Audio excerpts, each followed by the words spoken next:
He wasn't a politician. He wasn't a detective. He wasn't even supposed to be in the spotlight. He was the mayor's shadow, the silent man in the suit, the one who stood in the background at every press conference, every rally, every late-night meeting. His job? Protect the mayor at all costs. But while the city slept, he wasn't just guarding the mayor's life. He was guarding his secrets. And the deeper he went, the more dangerous those secrets became. Because this wasn't just about one man in power. This was about a system built on lies, money, and betrayal. And when the truth finally surfaced, it didn't just put the mayor at risk. It put the entire city on fire. Now, before we begin this story, make sure you hit that subscribe button, give this video a like, and leave a comment below. Trust me, you won't want to miss what comes next. For years, he was the mayor's shadow, always there, on stage at press conferences, standing at the back during city council meetings, watching every angle when the mayor shook hands with citizens. To the public, he was just another silent protector. But to those inside City Hall, he was feared. Why? Because he didn't just protect the mayor. He protected the secrets. And this mayor had plenty. The first red flag came during an investigation into missing city funds. Millions of dollars, gone without a trace. Auditors claimed records were destroyed in a fire in the mayor's office. Security cameras? Offline. Alarms? Disabled. And guess who was in charge of the mayor's security detail that night? The bodyguard. At first, everyone assumed he was part of the cover-up. Loyal muscle for a corrupt politician. But here's the shocking twist. He was already talking to investigators. It started small. Anonymous calls. Late-night drop-offs. A USB drive left in a parking garage. Inside those files. Schedules. Logs. Bank transfers. Documents that should have been locked in the mayor's private safe. And every piece painted the same picture. The mayor wasn't just corrupt. He was running the city like a personal business. Contracts went to friends. Police resources were sold to the highest bidder. And rival politicians? Silenced. The whistleblower feeding this information? The same man standing next to the mayor every single day. By day, he was the loyal guard, stone-faced, armed, always a step behind the mayor. By night, he was building a case. Meeting secretly with federal agents, recording conversations, saving evidence. He wasn't just protecting the mayor anymore. He was protecting the truth. But here's where the danger came in. If the mayor even suspected what was happening, the bodyguard wouldn't live to see another morning. One night, during a charity gala, the mayor leaned in and whispered something strange. "Mayor, low, suspicious.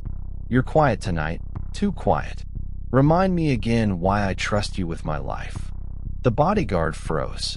Did the mayor know? Was his cover blown? That night, instead of going home, he drove 3 cities away, tossed his phone, and used a burner to call his handler. Bodyguard, whispering into phone, "I think he's onto me." From that point forward, every move felt dangerous. Every handshake, every patrol, every private meeting. He carried a gun, yes, but he also carried a flash drive tucked deep in his jacket pocket. On it, enough evidence to bury half of City Hall. And here's the shocking part. He didn't just have files on the mayor. He had files on judges, police commanders, even business leaders tied into the corruption ring. The deeper he went, the more dangerous it got. And then it happened. One night, while leaving a late meeting, he found an envelope tucked under the windshield wiper of his car. Inside, just one photo. A picture of him sliding a USB drive to a federal agent in a diner. And scrawled across the bottom in red marker, "We know." The bodyguard had tried to bring down the mayor quietly, secretly, safely. But now, the game was over. Someone inside the investigation had leaked his role. And the people he had been exposing for months were no longer just suspects. They were hunters. The mayor's bodyguard, once invisible in the crowd, now felt eyes on him everywhere. At rallies, he swore he saw shadows moving through the audience. In traffic, the same black SUV seemed to trail him for blocks. And worst of all, inside City Hall, the stares of fellow staffers felt colder, suspicious, like they knew he was no longer one of them. He rushed to his contact, the federal agent who'd been collecting his evidence. Slamming the photo on the table, his voice shook with rage. "Bodyguard, you told me this was secure. You told me nobody knew." The agent glanced at the photo, face pale. "Agent, this didn't come from us." Which means, he trailed off. But the meaning was clear. The leak was inside the federal investigation itself. The very next day, the mayor announced a new security reshuffle.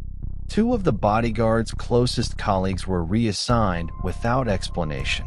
New faces, loyal only to the mayor, suddenly joined the detail. And then came the press conference. Cameras flashing, reporters shouting. The mayor, smiling wide, laid out his plan to clean the city of corruption. But here's the sick irony. He was stealing the bodyguard's own evidence, twisting it to frame his enemies, while keeping himself untouchable. That night, the bodyguard made a choice. He carried a wire. During a late-night limousine ride, the mayor dropped his guard, bragging about backroom deals, payoffs, even threats against rival council members. Every word was captured, every boast, every slip. It was the smoking gun. But before he could deliver the recording, the mayor changed the plan. The mayor insisted they take a different route home. Dark streets, empty blocks, no cameras. And then it happened. The limo screeched to a halt. Floodlights blinded the bodyguard as armed men surrounded the vehicle. Not a random attack, not a robbery. This was a removal. The mayor leaned in, voice calm, almost mocking. "Mayor, you've been busy, making friends you shouldn't. The question is, who do you really work for?" With adrenaline surging, the bodyguard acted on instinct. A flashbang hidden in his jacket, standard backup gear, exploded, filling the night with smoke. He ran. Shots cracked through the dark. Tires squealed. He ducked into an alley, sprinting until his lungs burned. When he finally stopped, heart pounding, he reached into his pocket. The recording device was still there, proof of everything. But now, the mayor knew. And survival meant disappearing. The next morning, headlines told a different story. Mayor survives assassination attempt by rogue bodyguard. Trusted protector turns on the city. The narrative had flipped. He wasn't a whistleblower anymore. He was the villain. His face plastered on every news channel. His name dragged through the mud. The mayor had used his power to make sure the world saw only one version of the truth, his. For weeks, the bodyguard lived like a fugitive. Motel rooms under fake names. Burners swapped every few days, always watching his back. But even in hiding, he worked, sending copies of the recordings to multiple outlets, disguising his voice on anonymous calls to reporters. Slowly, whispers spread.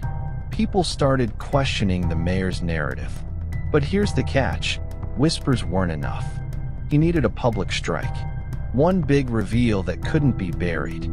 Finally, he arranged a meeting with a high-ranking federal officer, someone he believed could protect him. He walked into the diner, slid into the booth, handed over the drive. But the look on the officer's face said it all. Cold. Empty. "Officer, you should have stayed loyal." In seconds, men closed in from the exits. The feds weren't his saviors. They were part of the network. But then, salvation came from the most unlikely place. A reporter he had leaked to weeks earlier, a young investigative journalist hungry for truth, smashed her car into the side of the diner, creating chaos. She grabbed him, pulled him into the passenger seat, and sped off. Reporter, panting, "You weren't paranoid. It's bigger than you think. Judges, cops, business leaders, they're all in on it." The conspiracy wasn't just the mayor. It was the entire city. Now it wasn't about survival. It was about war. The bodyguard and the journalist formed an alliance, dumping files, exposing leaks, sending proof to national outlets that couldn't be silenced. Every day, more cracks appeared in the mayor's empire. But with every leak, the danger grew. Threats doubled. Cars tailed them. Friends stopped answering calls. Until one night, the journalist's apartment door was left slightly open. Inside, papers scattered, laptop gone, and a single note on the table. You can't protect her. The bodyguard had started as a protector. Then he became a whistleblower. Now, he was something else entirely. A man with nothing left to lose. The mayor wasn't just a politician. He was the head of a machine. And the only way to stop it might be to burn the entire city down. Thanks for watching another story here on True Crime Videos. Don't forget to like this video, share your thoughts in the comments, and subscribe so you never miss what's coming next.